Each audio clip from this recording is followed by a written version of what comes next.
coming up Saturday here on 105.1 The Fan, home of the Ducks. Oregon will take on Indiana, top 10 matchup. And here is the coach, Dan Lanning, joining us for his weekly visit. Coach, can you hear us? Yeah, how you guys doing? Hey, doing good. How are you? Doing great. Well, we didn't get to talk to you last week because of the bye. How did you get to celebrate the Penn State win? It was more work. It was a good week. We went to practice last week, got some recovery in, and then we were able to get on the road recruiting towards the end of the week, go see some high school games. And Saturday I got to watch a little college football, which is fun. Is there something to the bye week? Just, I don't know if early in the season, is it more physical, or was it good to maybe have an emotional break, because that Penn State game for everyone seemed like such an emotional high? Yeah, probably a combination of both after a game like that. Travel like that, all those things kind of add up. We went across country, get to go play in a game. It's a tough environment. At that point in the season, you're 5 games in, and guys are feeling a certain type of way, and it probably really helps them from a recovery standpoint. Also, just a great chance to take a look at your team and say, okay, what have we done the first 5 weeks that we need to evaluate? You said that was the best game that you had been a part of. What was it about that in particular that made that one special? Yeah, it was just an emotional roller coaster, and our guys never budging, right, handling big moments, and did a really good job of. I don't know, I just felt like our guys put it all on the line, and when you guys put it all on the line and you come out with a win, that's obviously a great result. Yeah, some intense moments there. And I thought about you, overtime, 4th down calls. How often are you on the headset, when you're listening in on the headset and they're called, Will's on there and deciding what you're going to do in critical moments? How often do you chime in or even just lay out and think to yourself, no, let me rephrase it. How often do you listen in and you're actually not fully on board with what they're doing? Oh, very rarely. No, we make, I have the call sheet in front of me right now. I've got the opportunity to look at that stuff. I always think it's smart to make decisions on Thursday, Friday, Wednesday during the week. And then when you get there to Saturday, you're not disappointed with the result. And there's a lot of times in those moments, I'm making sure that the look that we wanted is the look that we get. And if we don't, you can always bang a timeout or take a delay a game if you're not crazy about the look and live to play another play. But, generally for us, we're all on the same page. I think that's, part of my job as a coach is to make sure that we all know exactly what we're expecting. Right. So, yeah, and you've said that often that you always script things out. So on that 4th and 1, in overtime, you're down 7. You got to get it. That play you had already known, as long as the look is there, you already all kind of knew what you were going to run there? Yeah. That's one that, and we're lucky we carried a few more short yardage plays in that game than we had done in the past, and it kind of paid out. You anticipate being in some situations like that, and you kind of start to go through your Rolodex of what you really like throughout the week, and showed up, and we felt good about it in that moment. You can't say enough good things about your quarterback, but in those moments when he's making some of those plays and avoiding a D end and different arm angles, I mean, he's good, but what does that do confidence-wise for the team, for you guys, when you see him feet to the fire and he comes through like that? Yeah, we have a player that solves a lot of problems on the field. And when you have a guy like Dante that you see do that in practice all the time, you already have a high level of confidence. But to do it, when the bullets are flying in a game like that is pretty special. This is Oregon Coach Dan Lanning with us here on The Fan. So Indiana, you talk about a team with a clear identity. Can you just describe their identity on both sides of the ball and what they do? Yeah, I'd say they're aggressive on both sides, looking to create explosive plays on offense. They do a great job of running the ball. I think sometimes people think of them as a pass-first team. They're rushing for well over 200 yards a game, have really dynamic receivers on defense. They're very good at disguising their looks. They change the picture a lot for the quarterback, create a lot of confusion, and bring it from just about everywhere. So it's a really, fundamentally sound group that does a lot, and then they're aggressive in special teams. They've had 4 block punts this season, which has got to be number 1 in the nation. So I think that just speaks to just kind of the brand of football that they play. Yeah, I love I love seeing how the game has evolved. And when I played, this wasn't as much of a thing. I love watching some of the simulated pressures, and Indiana does a really, really good job of that. When you're as a defensive coordinator and when you're trying to fight that as an offense, how do you deal with simulated pressures when your eyes tell you one thing, but is it almost like you kind of just have to take your best guess or film study? How do you deal with teams that do such a good job of presenting one thing and then snap of the ball, it's usually not? Yeah, I mean that it's just that, and usually most teams have a complement that is that, right? So you have to play back and forth, let your eyes tell you the picture, and then do a good job of telling guys early in the week what's going to make us redirect, what's going to make us change where our eyes go, based on how people drop and what they do. So this is one of the better teams when it comes to that, and they do a really good job. You kind of got to prepare for both, and ask yourself as a coach, what's a good answer, what's a good play that can be executed against both the defenses that might be presented. It was interesting that you guys played Mendoza. He was the quarterback at Cal a couple years ago. Have you seen changes in his game since the last time you saw him? Yeah, I mean, I think he's benefiting from some great coaching, and he's playing a lot better as a player. He's gotten better as a player. You see the guy delivers the ball in pressure. There's some plays that he throws unbelievable throws in that Iowa game where he's getting hit. And he's got good guys that he's throwing to and a really good scheme that he's operating in. So he's certainly gotten better as a player, and the people around him have gotten better. And here at Indiana, what makes him so effective?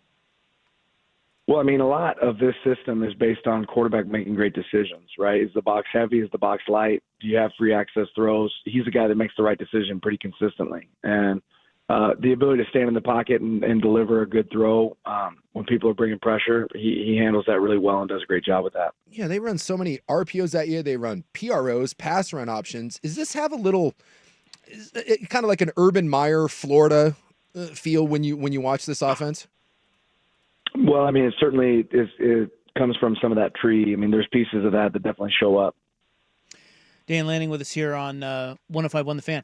What are you listening to today? Last time it was Steely Dan, yeah. I think. And Last of the Mohicans.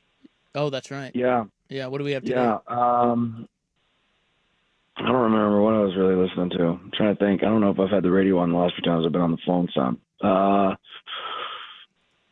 Yeah, I really don't know. Do you ever listen to podcasts? Sometimes, every once in a while. Not. I wouldn't say very often. No. When you do listen, usually music. Yeah, usually. When you do listen to a pod, what do you listen to? You ever heard of revisionist history? Yeah. Malcolm Gladwell. Yeah. I'm a big Malcolm Gladwell fan. I like those. Busting with the boys sometimes. I mean, I wouldn't call myself a big podcast guy. Yeah. What did you watch when you sat down to watch college football last week? What did you get to watch? From beginning to end. Yeah, I watched it all. So, fans. I had a couple TV. Yeah, I had a couple TVs rolling. Woke up, watched game day, and just went through the cycle from beginning to end. When you watch, it was a great that afternoon stretch. It was Alabama and Vandy and Texas. There was a 6-game stretch there that was awesome. When you watch that, can you watch as a fan? And are there teams that you're like, oh, I love what they do, or are you always kind of in a coach mode where you can't shut your brain off and watch it as a fan? No, I can certainly watch it as a fan. I'd say what's hard. You're obviously evaluating what you see a little bit, but you're just hoping for good games. I remember when I first looked at it, it's like, oh man, there aren't a lot of great games. It turned out to be some phenomenal games on last weekend, which made it a lot of fun. And do you follow what Kenny Dillingham's doing down, or any of the guys with Georgia and Bama who have those ties? You're always cheering for guys that you worked with, for sure, and always fun to be able to see them have success. Now, a key question here: are you aware of or know who Judge Judy is? Oh yeah, yeah. I know who that is. Okay, good. Well, we were just talking about. Apparently, Jim Harbaugh loves Judge Judy, and we were talking about. I found that fascinating. Yeah, why? But you were coming on with, I don't know if Dan Lanning would even know who she is, but apparently you do. Okay, that's good. Yeah, I feel like she used to be on TV after school, and I'd get home maybe back in middle school or high school. She's been on the air for a while now, right? How long has she been going? Oh my God, she makes $47 million a year. Yeah, 40 years. Really? 30 years. She's one of the highest paid TV people ever. She's amazing. Is it really that high? Yeah, 47 mil. She owns the production She company. owns the whole syndi- thing. Yeah. Coach, you got to get out of coaching and get into syndication. Like, do that little, I like, guess I had no idea Judge Judy was killing it. That's awesome. well, like all these for little, her. like the viral clips that you guys do, the little, you know, the vignettes and like the videos. That guy does a phenomenal job. You got to get out of coaching and just syndicate that stuff. Just become a production company. That's where the money is. There you go. Wouldn't have much of a story to tell anymore if I wasn't coaching. Oh, So. that's yeah. I guess that's true. Who is the? Let's give you a moment to name some people who are the talent behind some of those videos. Like that, some of the stuff you guys put out Really good. is really good, and I think it really helps you guys. I know you've said that before in recruiting, but who are some of the people behind that? Yeah, Scott Anderson really spearheads that for us, and he's got great help, you know, with Steve Pohl there in that office and several of the guys that he has around him that have just absolutely killed it. I mean, they're creative. When they do a video, it seems like the next video is even more impressive. Not just, you know, the message, but also the way they piece it together. So they've really cornered the market, and I think are doing some cutting edge stuff in that department. It was really good, and it was so cool seeing everyone's reaction on the field and what a celebration was. So I got to ask, when you get down on the field, you were emotional. How long does it take you to go to bed? Like, I'm guessing you can't. That's like being a rock star. You can't just go off stage and then fall asleep. What is the night like when you leave that and you shower and you're getting on a plane? When do you get to have the adrenaline dump and actually go to bed? Yeah, interesting enough, we landed back here in Eugene sometime shortly after 5 a.m. And yeah, I came in and just started watching SportsCenter to get caught up on what else, you know, happened that day. So I was probably a couple hours, and then laid down for a couple hours, and then went back to work. So quick turnaround. Do you use sleep aids? Not usually. No, not usually. Yeah, not usually. Okay. I'm guessing you're not much of a. I'm guessing sleep is a choice for you.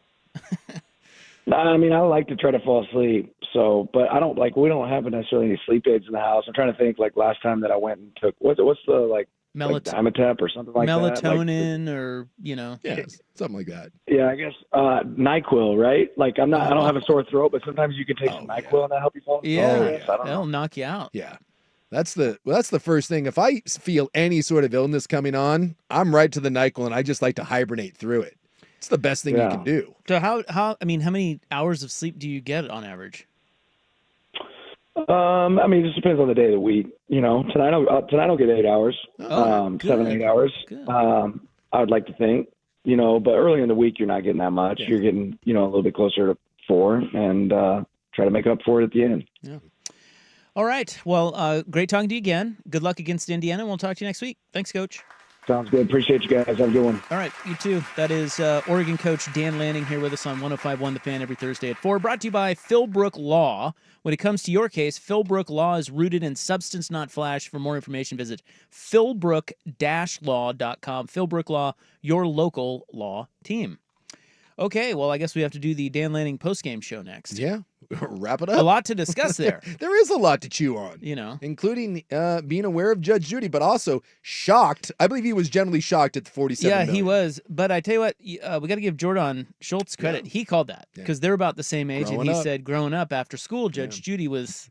Dispensing justice. What did you watch after school when you. When I was a kid, Yeah. I was the Disney afternoon kid. Oh, okay. Like, I would come home and there was a block. It was like DuckTales, like Darkwing Duck, Rescue Rangers. There was like a block of what about cartoons. later? What about a little older? Because I'm thinking of we had like Gilligan's Island. Yeah, there's some Gilligan. Leave It to Beaver. Yeah.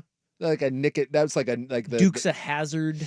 I would say, like, if I was a little bit older, like, but those weren't on when I came home from school. They weren't? No, like that was like So you're a little younger than me. well, I'm coming home from school like Knight Rider. I remember watching Knight Rider, but that was Friday night, like yeah, that's prime 7 time. o'clock, bro. Dude, that's like Dallas time. yeah, that's go time, man. Remember Dallas, that show? Yeah, little JR. Great theme song. I want to say honestly, like after school, even as I got a little bit older into my teen, I think it was mostly like cartoons.